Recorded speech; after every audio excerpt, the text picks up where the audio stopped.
አንድ ኬንያ ላይ እናት ነበሩ፣ ታማኝ እናት ናቸው። ግቢያቸው ውስጥ ተራራ አለ። ሁሌ እንዲህ ይላሉ፣ በመስኮታቸው ጋር ነው ተራራው ያለውና ለዳማ ለዳይ ከፍቱና ተራራውን ይናገሩታል።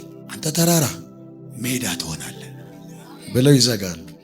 አከለታት አንድ ቀን እንደ ዛሬው የሚሰብከው ሰባኪ የስናፍጭ ቅንጣት ታክል እምነት ቢኖራችሁ ይህን ተራራ ተነቀል ብትሉት እንዲህ ይሆንላችኋል፣ ይነቀላል እያለ ስለ እምነት ይሰብካል። ሰብክ ሴትዮዋ እልልልላሉ። በቃ ይሄ ቃል የኔ ነው አሉ። ይሄ ቃል የኔ ነው፣ ዛሬ ቃል የኔ ነው የማንም አይደለም ብለው እልልታቸው ሲሉ አረ ማዘር ዛሬ ተነክተው ማያቀውን አይነት እየሆኑ ነው ብለው ጉባኤው በመገረም ያያቸዋል።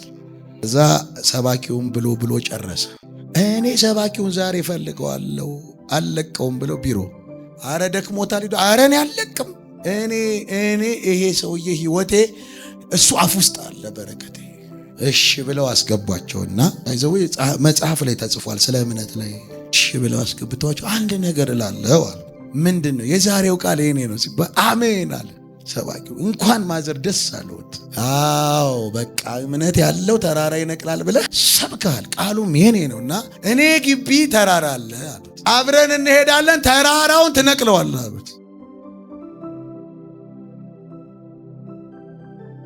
ማዘር እንደሱ ኩልል ፈልጌ አይደለም። ተራራ ማለት እኮ ህመም ሊሆን ይችላል አይደለም። ተራራ ነው ያለው ቃሉ። ተራራ አለ ኔጋ ይሄን የሚያክል ተራራ አለ ና ቃል አውጣ። ኧረ ማዘር እኔ የህይወት ተራራ የበሽታ ተራራ የበሽታም አይልም የህይወትም አይልም የምናምንም አይልም ተራራ ነው ያለው። ተራራ አለ ና። አረ በቃ ማዘር ሌላ ቀን እመጣለሁ እሺ በቃ ብሎ በቀጠሮ ሸኛቸው። እሳቸው እንደዚህ ያሉ የጸለይክበትን ሶፍት አምጣ አሉት። ተቀበሉት። ተራራውን ሄዱና ዛሬ ስብከት ሰምተሃል አሉት። 16 ዓመት ያልወለደች አንድ ሴት ነበረች ታችኛው ቸርች ያለ ነውና ዛሬ የሚወልዱ አለ በየሳቡጅ መጣችና ቢሮ በቃ ጨርሻለሁ ለገንፎ ትመጣለህ አለች። እኔ እንዲህ ብሎኝ የሚያክሰው የለም። እንደውም ቅቤውን እኔ እችላለሁ አልኩኝ። እኔ ደግሞ አባስኩት። እኔ አብሰዋለሁ፣ ሁሌ የእምነት ሰው ሳገኝ አብሰዋለሁ። ያችን ሴት ነው ያስታወሰችኝ ወዲያው እና ሶፍቱን አንተ ተራራ ስብከት ሰምተሃል አምናለሁ ትነቀላለህ ብለው ሶፍቱን አርገው ወርውረው ተራራው ላይ ቡና ኑሮ ቀጠሉ። በደግ ሲሉታል ጠዋትም ተራራው አለ ተነቅለሃል ይሉታል።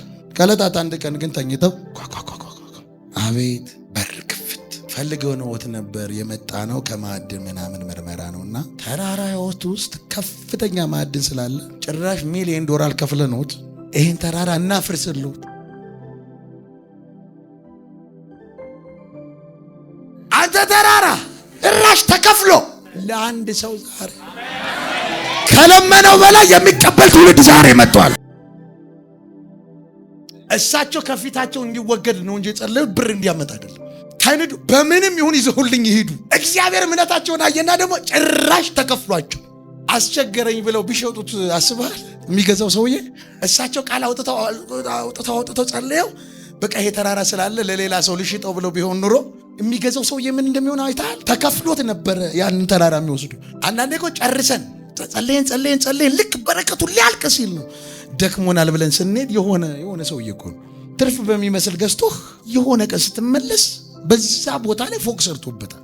ፎቅ የሰራበት ሰውየው ገንዘብ ኑሮት አይደለም። ያኔ ላንተ ቃል ሲወጣ እግዚአብሔር በዛ ስፍራ ላይ በረከት አዟል። አማራጭ ስለሌለ አይደለም የሆነ ሰፈር እየኖርክ ያለው። አማራጭ ስላጣሽ አይደለም የሆነ ሰፈር ያለው። እግዚአብሔር በዛ ቦታ ነገር ስለፈለገ አንተ ቀን ሻንጣ ሰብስበህ ልትወጣ የጨረስክበት ሰፈር እኮ ነው። ቢቆጠር የዛሬ የሆነ ዓመት በቃ ከዛ ስራ ቦታ በቃ ከሆነ ቦታ ብለህ ጨርሰህ ልትወጣ ስትል ግን አለቀ ያለ እመነኝ። አጋንንት አይደለም ያስቀመጠ ዛሬ የሆነ ነገር አይደለም ያስቀመጠ እግዚአብሔር በዛ ቦታ ላይ አንድ የሆነ የከበረ ደስ አይልም። ተሸንፎ መውጣት ደስ አይልም። ሟርተኛ በጥብጦ ነቅለህ መውጣት ደስ አይልም። ሞክሮ ተበላሸበት ተብሎ ለእንትንህም ደስ አይልም። ስትወጣ እንኳን እንደዚህ ይሆናል።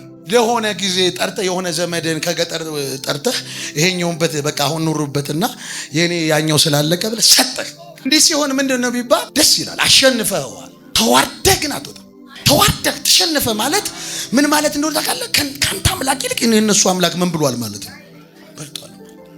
እንደዚህ ያለ ድንገት አንድ ቃል ከሰማይ ተወርውሮ ለሆነ ሰው ዛሬ ይሄ መልእክት ሆነ። የገዢ ቁጣ በተነሳበት ጊዜ ስፍራህን እንዳትለቅ።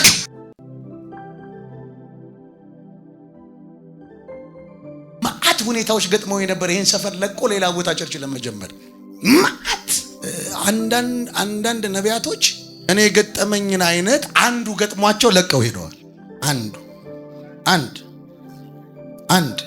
አንዱ ነው የገጠማቸው። አንዱ እኮ ነው። ስንት አንዱ ነው። የሆነ ሰው ይወጣል የሆነ መንደር ላይ እሱ እንዲህ ነው ብሎ ያላረገውን ያወራበታል። ከዛ የሆነ ህዝብ ይጠፋል።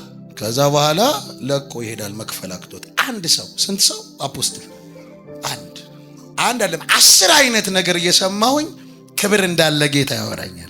ቁጣው ወጥቶ ያውቃል። የዚህ ሰፈርን ዘንዶ ከኔ በላይ የሚያውቀው ሰው የለም። ሲቆጣም አይቼዋለሁ፣ ሲያብድም አይቼዋለሁ። ይሄን ትውልድ ልቀቅልኝ ሲል አይቼዋለሁ። በገንዘብም ሲደራደረኝ አይቼዋለሁ። ልቀቅልንና ሚሊዮን እንስጥህ ሲል የሰማ የለም። እና ይሄን ሰፈር ልተውላችሁ ልሂድ እኔ? አዎ ሂድ። ደስ ይለናል። ምን ትሰጡኛላችሁ? ቤት፣ መኪና፣ ሌላ እሱ ይሄን ሰፈር ልቀቅልና ሚሊዮን እንስጥህና ውጣ። መኪና ምን ቤት ምን እንስጥህና ልቀቅልን ብለዋል አፋቸውን። ድሮ በመንፈስ ነበር፣ አሁን በስጋ። ከጎን ያለው ነካ አድርገውና የገዢ ቁጣ ሲነሳ እንዳትለቅበል።